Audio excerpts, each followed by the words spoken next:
گجرات والے بھائیوں کے اوپر کہ اللہ تعالیٰ نے پوری دنیا میں ان کو بکھیر کر ان کے ذریعے سے علم دین اور دین کی خدمت کا ایک نظام چلا رکھا ہے۔ جہاں گئے مدارس قائم کیے، بزرگوں کو اپنی یہاں بلا کر رکھا، خود وطن چھوڑ کر دوسرے شہروں میں دوسرے ملکوں میں جا کر بسے، اور مساجد و مدارس اپنے یہاں بھی قائم کیے اور دنیا بھر میں، اور خاص طور سے اپنے وطن کے اندر جو مدارس و مکاتب ہیں، مساجد ہیں، ان کی خدمت بھی کر رہے ہیں۔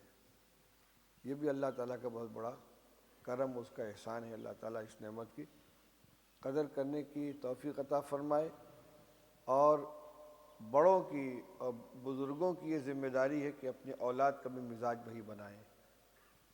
جو لوگ بزرگوں کی صحبت یافتہ ہیں، تعلیم حاصل کر چکے ہیں، ان کا تو مزاج بنا ہوا ہے، لیکن جو بچے یہیں پیدا ہوئے ہیں، یہیں بڑے ہیں، پلے ہیں، جن کو وہ مزاج، وہ ماحول نہیں ملا ہے، ان کی صحیح تربیت کرنا، ان کا مزاج بنانا، یہ بھی بہت ضروری چیز ہے۔ دارالعلوم دیوبند سے بھی ہمارے افراد آتے ہیں، خبریں ملتی رہتی ہیں۔ میرا تو آنے کا موقع نہیں مل پایا، لیکن اطلاعات ملتی ہیں ماشاءاللہ۔ یہاں بھی لوگ ان کی خدمت کرتے ہیں، اللہ جزائے خیر عطا فرمائے۔ اور یہ چیز بہت ضروری ہے، اکابر سے، علماء سے، بزرگوں سے تعلق رہے۔ تعلق کی کئی شکلیں ہیں۔ ایک تو یہ کہ وہ آ گئے، آپ ان کے مجلس میں بیٹھے، ان کی باتیں سنی، ان کی تصنیفات کو، ان کے مواعظ کو اپنے گھروں کے اندر رکھیں۔ آپ کا کہیں سفر ہو، کسی ملک کے اندر جائیں، پاکستان جائیں، ہندوستان جائیں، تو اپنے دیگر مشاغل کے ساتھ ساتھ کچھ وقت فارغ کر کے علماء سے، بزرگوں سے ملاقات کے لیے جائیں، ان کی مجلس میں بیٹھیں، ان کی باتوں کو سنیں۔ دنیا کی باتیں تو کان میں برابر پڑتی رہتی ہیں، وہ ہماری ضرورت کی چیزیں ہیں، لیکن دین ہماری بنیادی ضرورت ہے۔